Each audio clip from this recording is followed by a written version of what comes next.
In the field are two world champions, Bob Glidden in Pro Stock and Raymond Beadle in the funny car. And all three defending champions are here. It should be an exciting day of motor competition.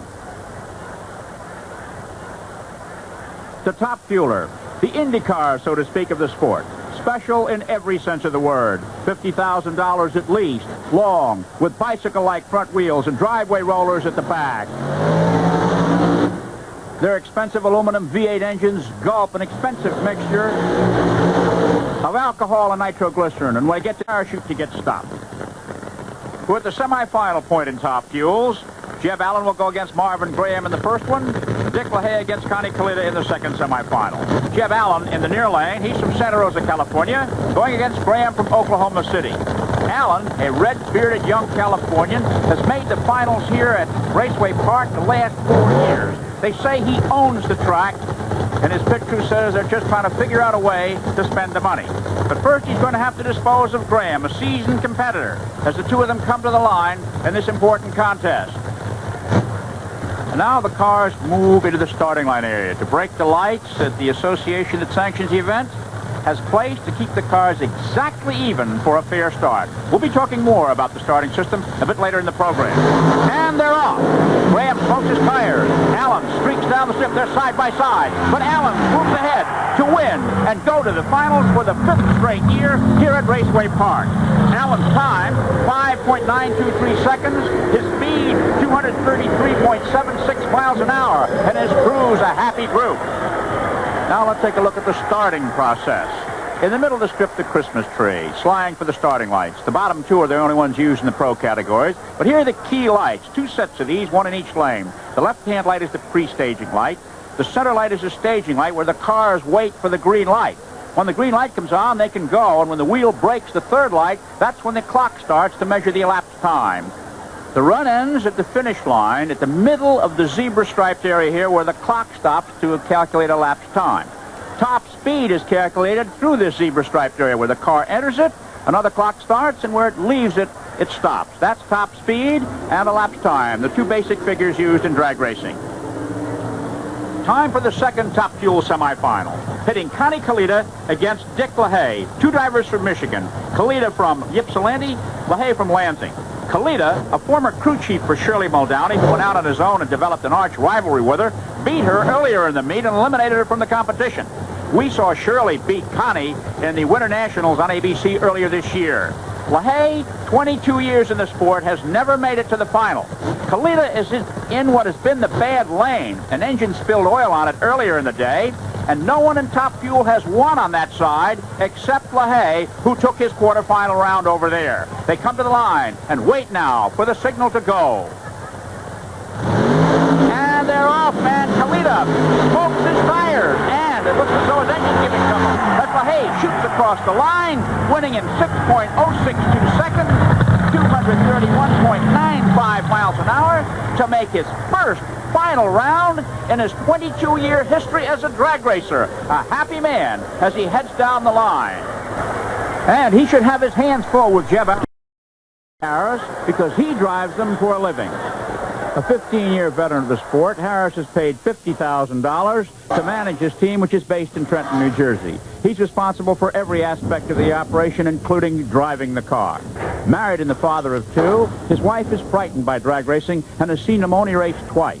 A 15-year-old daughter is too busy aspiring to be a figure skater to come, and his young son can only come now and then. We asked him then, why does he drag race?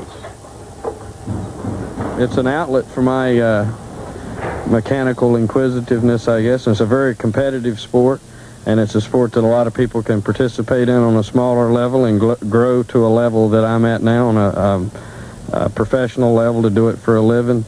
For the first 15 years that I did this, it was a financial burden. It isn't now because I'm an employee, and I get paid every week, so all I have to think about is doing as well as I can. I was told that it cost $5,000 to get this car to a national weekend. The first $2,000 is for getting there, crew salaries, and motels. The other $3,000 goes to keeping this baby in competition. As an example of some of the prices that are paid today, a pair of these slicks cost $425, good for about 6 runs. 2.5 miles is all, but that'll get you through a national weekend if you make the finals. Then $1,000 is budgeted for engine spares. I asked car owner Tom Ryan, what if nothing goes wrong with the engine? He looked surprised and said, something always goes wrong. Sometimes as much as $3,000 worth. So with these kind of expenses and a top winner's purse of $5,000, how can you justify racing in the red? What you want to know is why do we do this at such a money-losing proposition? It really isn't. We have a sponsor that we're trying to further the name of that sponsor, trying to acquaint the drag racing fans with that product.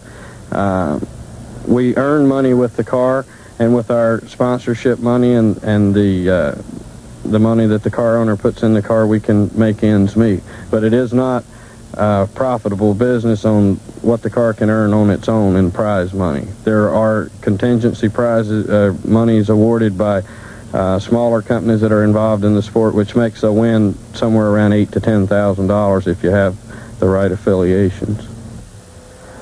And so it's on to the truck and off to the races. And drag racing, like every other form of motorsport, has its qualifications. The field of funny cars here numbered 30, and only the 16 fastest go into the eliminations. But in Harris's fifth run, the car broke a water line, and he had to take it back to the garage for repairs. Just to qualify at a national event now is an accomplishment because the qualifying times are very close, and this is a very fragile business where a broken valve or a blower belt or just any small mechanical failure can ruin your whole day. And last night, Roy Harris brought his car back for the last attempt to qualify. He was in line. The hood went up, however.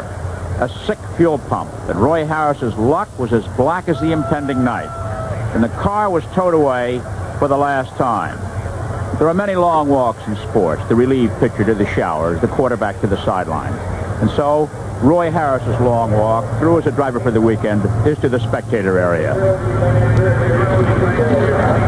To say that we're a loser isn't fair to all the people that make the effort they do to compete in this sport. Everybody can't be a winner, and I don't feel like a loser. And his love for the sport puts him in the stands on Sunday. The first of two funny car semifinals, pitting Blue Max Raymond Beadle in the near lane against four-time world champion Don Perdum. Al Segrini and Billy Meyer make up the second semifinal. Beadle is just back from England, where he swept the card every time out, and Perdum is going for a 30th national victory. And they're off.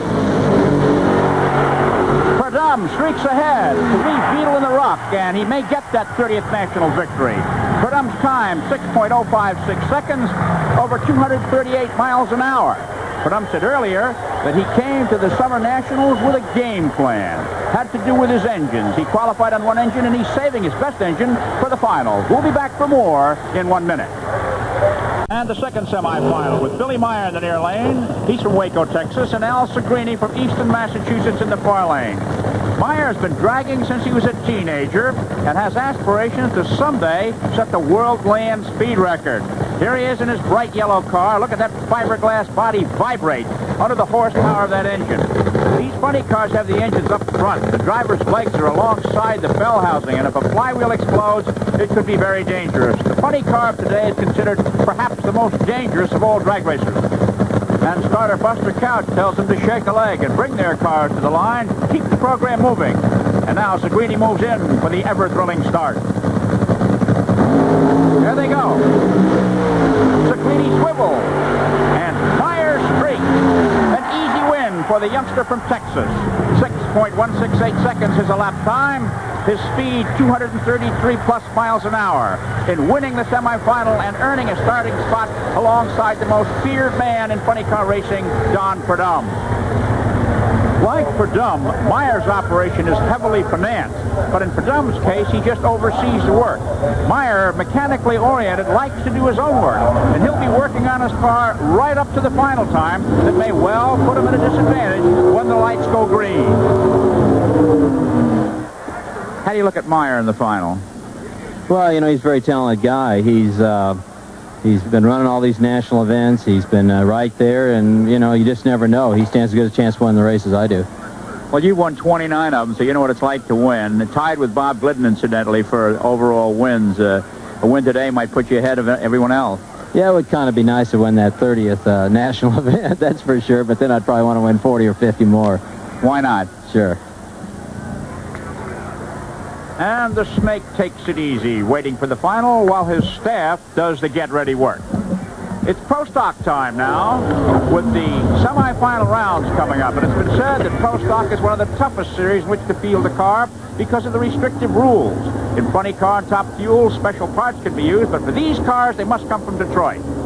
Lee Shepard in the far lane, and Joe Satmary on the near lane in the first semifinal. Bob Glidden and Frankie Iconio in the second semifinal. And the two drivers, both wheeling 1980 Camaros, drag racing versions thereof, each to the line, and they're off. On in the near lane.